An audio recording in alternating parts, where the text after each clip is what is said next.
Mesdames et messieurs, merci de nous rejoindre pour ce rendez-vous informatif. Démarrons cette session avec une série d'événements malencontreux qui se sont déroulés dans la Liborie du vendredi 4 à ce lundi. Un conducteur de taxi-moto a été charcuté à mort dans le village Gambame-Touko, arrondissement de Donwari dans la commune de Kandi. Le conducteur de taxi-moto, en chemin pour une livraison dans un village non loin de Donwari, est tombé sur des individus de mauvaise foi qui l'ont charcuté à coups de machette à mort. Notons que 4 personnes présumées coupables sont déjà dans les mains de la police et une personne activement recherchée. Dans la même commune, un accident de circulation s'est produit ce samedi 5 août 2023 aux environs de 13 h à la sortie nord de la ville de Kandi, faisant un mort et plusieurs blessés. Selon le site Fraternité, il s'agit d'un bus de transport en commun en provenance du Niger pour Cotonou et un autre véhicule qui sont impliqués dans ce malheureux incident. Un seul mort enregistré et il s'agirait d'une femme. Les blessés ont été évacués à l'hôpital pour une prise en charge immédiate. Toujours à Kandi, très tôt dans la matinée de ce lundi, un autre accident a encore eu lieu. Un bus nigérien de transport commun a violemment cogné un arbre dans le village de Pédé, dans le premier arrondissement de la ville. Pour l'heure, le bilan n'est pas encore connu. D'après nos sources sur place, vu l'état du bus, tout porte à croire qu'il y a eu plusieurs blessés dans cet incident. Le directeur départemental de la police républicaine de la Liborie et le maire ont fait le constat sur les lieux avec une équipe de la police et des infirmiers. Le conducteur du bus a été arrêté par les forces de l'ordre de Kandi. Quand des jeunes d'Amnesty International après Savalou, c'est Parakou qui abrite la saison 2023. À cet effet, c'est la salle Saint-Jean-Paul du centre Guy-Rebé de Parakou qui a servi de cadre de lancement ce dimanche 6 août 2023 en présence de plusieurs représentants militants du mouvement Bénin Amnesty International. Les échanges et débats ont été très enrichissants entre responsables et militants du mouvement au cours de ce camp. Il s'est poursuivi ce matin avec une séance d'assainissement au carrefour Papini. Restons toujours à Parakou, un présumé braqueur a été neutralisé par la police républicaine au quartier Banikani. Les faits se sont déroulés de la nuit du vendredi au samedi dernier. Une équipe de patrouille motorisée de la police républicaine du commissariat du 2e arrondissement de Parakou, confondue à de simples citoyens, a été prise pour cible par des hommes armés non identifiés.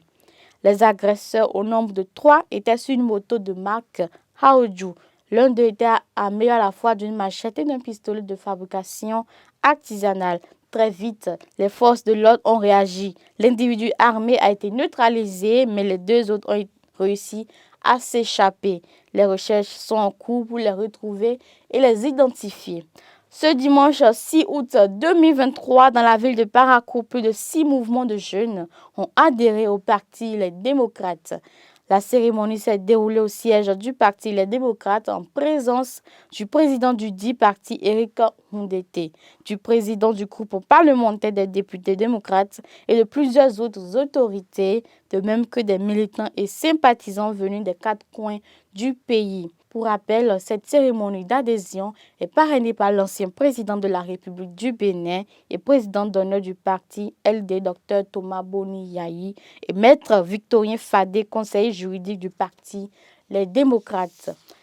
Impossible de quitter Karimomon pour Guinée et vice-versa depuis cette nuit. Le pont qui relie ces 2 localités situées dans le département de la Liborie s'est effondré. Le constat fait ce matin par les confrères de Sota FM, une radio 6 à Manville. Selon les informations relayées par ces derniers, la pluie de la nuit d'hier dimanche à la matinée de ce lundi 7 août 2023 est la cause principale de l'effondrement de cet ouvrage de franchissement. Terminons avec un autre drame de circulation qui a touché le département de la Donga. Le samedi dernier, un véhicule a heurté une camionnette stationnée et cause un mort et 3 blessés à Djougou. En effet, selon le web média Le Potentiel, une camionnette chargée de madriers stationnée au bord de la voie sans signalisation serait à l'origine de l'accident. Un véhicule Opel en provenance de Natitengu s'est heurté à la camionnette. Le chauffeur du véhicule roulait à vive allure. Un passager a succombé sur le coup.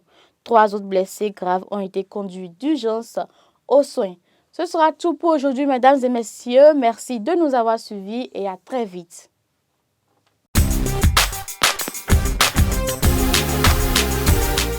Vous aimez la qualité et vous recherchez des matériaux de construction fiables?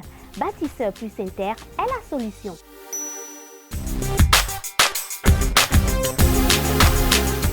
Bâtisseur plus Inter importe tout ce dont vous avez besoin en carrelage, en luminaire, en sanitaire, en robinetterie, en ameublement et en plomberie.